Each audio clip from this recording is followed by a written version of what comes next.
Hey yo, what's up? You know what it is? It's the one and the only, the triple, the G.O.D. live on TNGRF TV. I'd like to welcome you guys back to another installment of Triple the Guy Speaks on. And yo, Lupinranger versus Patranger, episode number 8, the Thieves' Identity. If you thought that the show was really going to pop the top on this early, no. The show wouldn't be any fun if the police knew who the thieves were. It's nice to know that the thieves know who the police are, but in the first episode, they rolled up to the spot, like, yo, what's up, we the police, it's morphin' time, and it's easy to tell that you are the police, because that's kind of what you have to do, because when I really think about it, for real, like, knowing that your policeman or policewoman is part of a Sentai gives you a little peace, I suppose, if you want to put it that way. My thing is that it is too early to pop the top on this secret. Ultimately, in-game wise, this is going to happen.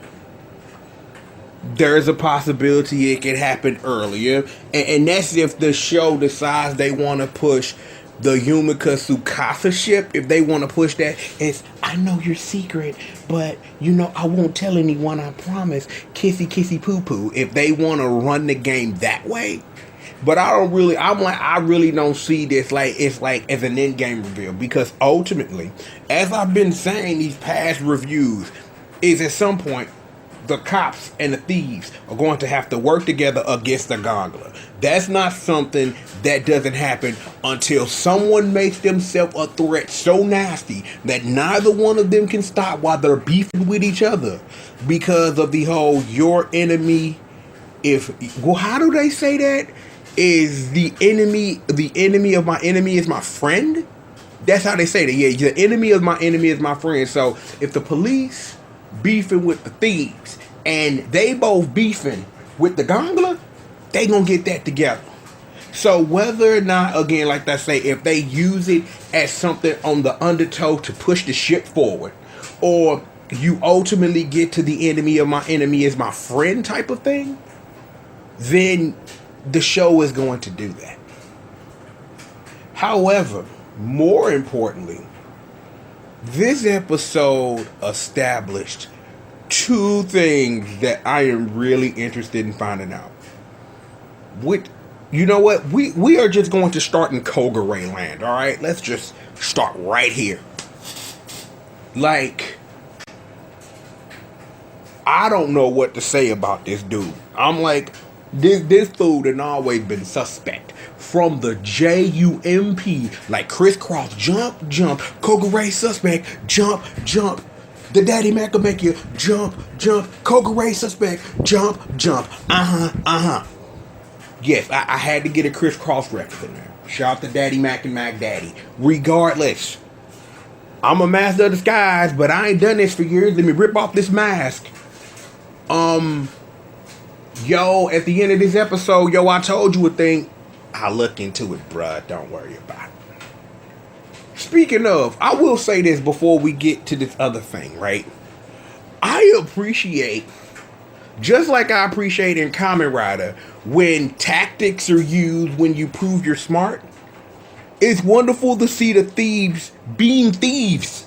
Like, this is how you sit up here and you trick the police. You get an old man to dress up as the leader of your Sentai, just sitting up there chilling while he's pretending to take a nap. You use your super finish to split you up and then put disguises on your fake selves to see that the Lupinrangers are here at the same time where everybody else is at Bistro Jura. I could do nothing but respect that.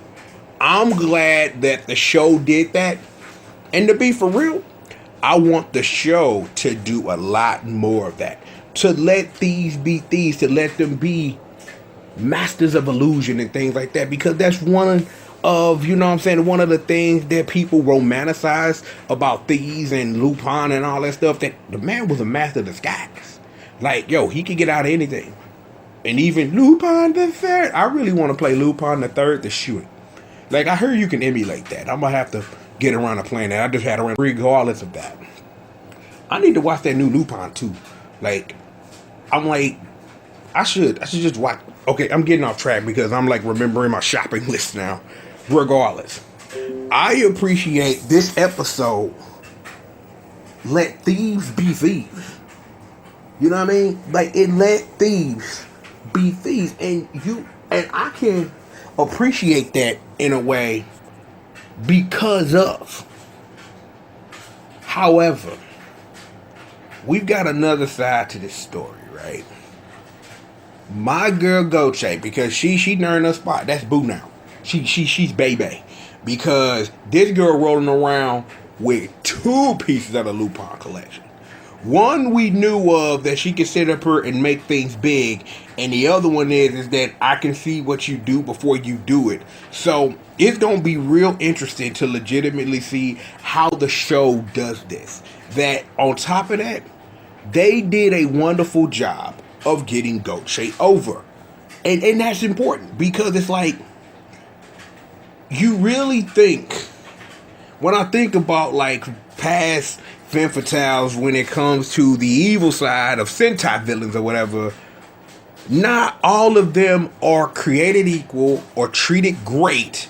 But when femme fatales are treated great, Goche got a wonderful shot of just being like, yo, I'm more than the girl that makes monsters grow. Whether or not the show ultimately follows up on that is another thing. That if she really gonna be out there on the battlefield, she proves she can hang. Like, her and Kyrie was having that shootout, and she straight proved she could hang. But eight episodes in, somebody like Goche would be able to hang with Lupin Red by herself. Not sitting up here saying that if the whole squad was there, she'd have got immediately taken out. But it's good to know that Shawty can handle herself and handle her business, and she handled her business well. I don't necessarily really agree with the human experimentation thing, but hey, you're an evil bad guy, so you got to have a hobby. And if that's experimenting on human beings, hey, knock yourself out, Shawty. Do whatever it is you're gonna do. There's also the question of Good Striker, and I thought about that, but there's really not much to discuss. It's like, Good Striker gonna do whatever Good Striker feel like until Good Striker feels like doing something else. And it's great that because this is a versus Sentai, that you have a wild card like that. When it's like, because he didn't have to warn Kyrie that Kadra was right behind him. It's like, Kyrie should have been smart enough to know somebody was watching his every move. You would have thought Kyrie would have been a little more gangster than that. So it's good to see that even a gangster like Kyrie has weaknesses. That he just sitting up here so focused on trying to find out what the Gongla did or what they do in, that you sitting up here, you're not watching your 6, pimp. Well, actually, if Kyrie was facing 12, that would be more like his 4. Because 6 would be straight behind him, so that would be like his 430, I guess. It's 430. No, that would be like your 422, because 430 would be a 4 and a 6. Regardless, I'm trying to sit up here and tell you how to look at a clock. Like, who looks at a clock in 2018? Everybody and their mama got a phone that tell you what time it is. Do you know the difference between the short hand and the long hand? I don't know if you do, but I'm just giving you a reminder. The long hand is the minute hand. The short hand is the hour hand. Just putting it out there. How to tell time 101 with the one and only triple of G.O.D. Helping me, help you, help your mom and stuff. This was a great episode. I appreciate this episode. I'm like, yo, I'm gonna be for real though. Just so I get this on wax. Yo, Jim Carter killed it. Like, for real. Like I had my reservations about Jim Carter as a character, that I thought that him and Commander Hilltop at best would just be talking heads in the background every now and then to move the plot forward when it needed to. When you sit up here and you tape a fake safe on top of a robot's head, and the robot's having fun with it, I can get with that. If that the robot got riddles, the black man solves the riddles, showing that black people can solve riddles, you know what I'm saying? You know, all that black power from Black Panther now, so you know what I'm saying? It's great to be a black person now. And then in a couple weeks, it won't be great no more, because for reasons that make 0 sense, and I won't even go there. Could, but won't. Could, but completely will not do that. But looking at another episode of Triple the Guy Speaks on complete. Let me see, because I'm trying to make sure, because I know I want to go and get this out and get this on wax, but I'm trying to think, am I forgetting anything? Like, Thieves acting like thieves. Goche is New Bay. Jim Carter put in work. Commander Hilltop solves a mystery. Kogure sitting up here being Kogure, like, I'm a master of disguise, blah, blah, blah, blah, blah, blah, blah. And I think that's about it. I gotta say, and I will say this now that I thought about this before I get out of here.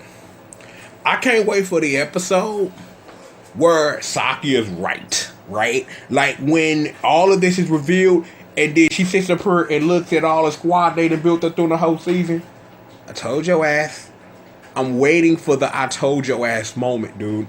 Because there is no way that the show is going to remember this moment and the show is going to flip it. And I'm just waiting for that in-game episode where it's like, hey, with the Lupinrangers, how you doing? Told you. And then that's when they come off the concert like, I've known for episodes, Umika and I are going to run away together after we defeat the Gangler. Pushing ships. Their ship name is Umikasa. Like, I'm up here looking at the wiki right now. That, Umikasa. Like, that probably means something. Like, Umikasa Miyoyami. See, that's combining their first and last names together. Last name first, so it would be... Yeah. Umikasa. Pushing that ship forward. Umikasa.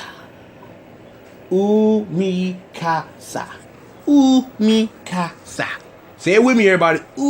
Umikasa. Pushing ships forward. I am indeed shipping trash, and I am what is the problem in this world. But that's on purpose, but that's another conversation. Scat Skills Kababa, don't get up out of here, man. You know what it is. The one and the only. The triple, the G.O.D. Live on what? No, live on the best channel in the world, Team GRF TV. Lupinranger versus Patranger, episode number 8. The Thieves, Identities. Shut down Kanye. Wait, no, that's Go Busters. Never mind. Mission complete. Get up out of here, man. The one and only triple the G.O.D. live on Team GRF TV. And again, thank you guys for joining me for another installment of Triple the Guy Speaks on it. With that being said, I'll holler at you guys next time, man. Peace out.